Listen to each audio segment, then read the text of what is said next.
இந்த பொண்ணுக்கு சின்ன வயசுல இருந்தே சுருட்ட முடியா இருக்கறனால அந்த முடியே பிடிக்க மாட்டேங்குது. அந்த முடிய ஸ்ட்ரைட் ஆக்கலான்னு என்னென்னமோ பண்ணி பாக்குறா. பேப்பர் துண்டுகளா வெட்டி அவ தலை முடியில பின் பண்ணி அதை எப்படியாச்சும் ஸ்ட்ரைட் ஆக்கிரலான்னு பாக்குறா. ஆனா அது ஆகவே மாட்டேங்குது. இதெல்லாம் எதுக்கு பண்றானா, இவ யார்கிட்ட போய் லவ் ப்ரப்போஸ் பண்ணாலும் இவளோட முடிய பார்த்தே அவன் வேணான்னு சொல்லிடுறான். அதனால இவளோட முடிய ஸ்ட்ரைட் பண்ணிட்டு இவங்க ஸ்கூல்ல இருக்கிற ஒரு அழகான பையன் கிட்ட போய் லவ் ப்ரப்போஸ் பண்றதுதான் இவளோட ஆசையே. ஒரு நாள் இந்த பொண்ணு பீச்ல குளிச்சிட்டு இருக்கும் போது ஒரு பையன் தண்ணியிலே தத்தளிச்சிட்டு இருப்பான்.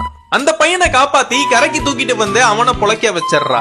அதுக்கப்புறம் ஒரு பியூட்டி பார்லர் போய் என் முடிய ஸ்ட்ரைட் ஆக்குறதுக்கு எவ்வளவு செலவாகும்னு கேக்குறா. அவங்களும் 1 லட்சம் ரூபாய்க்கு மேல ஆகும்னு சொல்றாங்க. இவ வீட்டுக்கு போய் இவ சேர்த்து வச்ச காசனா கொட்டி எண்ணி பார்த்தா அதுல பாதி காசு கூட இவள்கிட்ட இல்ல. அதுக்கப்புறம் தான் அந்த கடல்ல விழுந்த அந்த காப்பாத்தின பையனை பாக்குறா. அதுக்கப்புறம் தான் தெரியுது அந்த பையனோட அம்மா தான் அந்த பியூட்டி பார்லர் ஓனர்னு.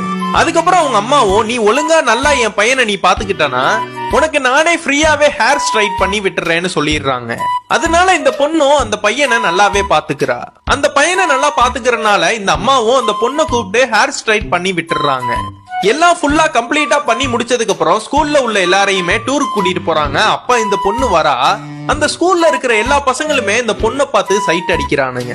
அந்த ஸ்கூல்ல இருக்கிற ஒரு அழகான பையன் கிட்ட ப்ரப்போஸ் பண்ணலான்னு போறா. அப்ப இந்த பியூட்டி பார்லர் வச்சிருக்கிற அந்த அம்மாவோட பையன் தூரமா நின்னு வருத்தப்படுறான்.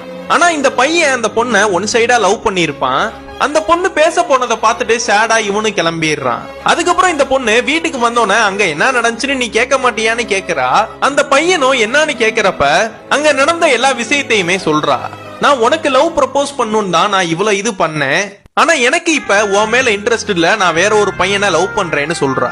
இந்த பையனும் அது யாருன்னு கேக்குறப்ப அது வேற யாரும் இல்ல நீதான்னு சொல்லி